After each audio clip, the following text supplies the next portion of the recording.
खेड भोसे येथून ऊस घेऊन पांडुरंग साखर कारखान्याकडे निघालेला ऊसाने भरलेला ट्रॅक्टर नदीच्या बाजूला तीव्र उतार उतरत असताना तीव्र उतारामुळे ड्रायव्हरचा ताबा सुटल्याने व रस्ता व बंधारा अरुंद असल्याने भरलेल्या ऊसासह नदीमध्ये कोसळल्याने ट्रॅक्टर मालक व ऊस उत्पादक शेतकऱ्यांचे मोठे नुकसान झाले असून या ट्रॅक्टर चालकही जखमी झाला आहे।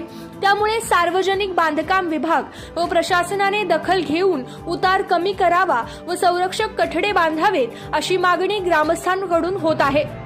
भीमा नदीवर पटवर्धन कुरोली येथील कोल्हापूर पद्धतीच्या बंधाऱ्यावरून ऊसाने भरलेला ट्रॅक्टर पलटी झाला आहे।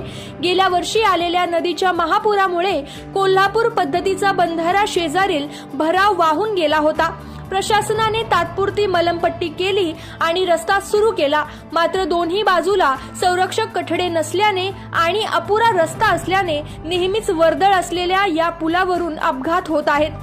पांडुरंग साखर कारखाना, सहकार शिरोमणी वसंतराव काळे साखर कारखाना या साखर कारखान्यांना मोठ्या प्रमाणात ऊसाची वाहतूक याच बंधाऱ्यावरून होत असते।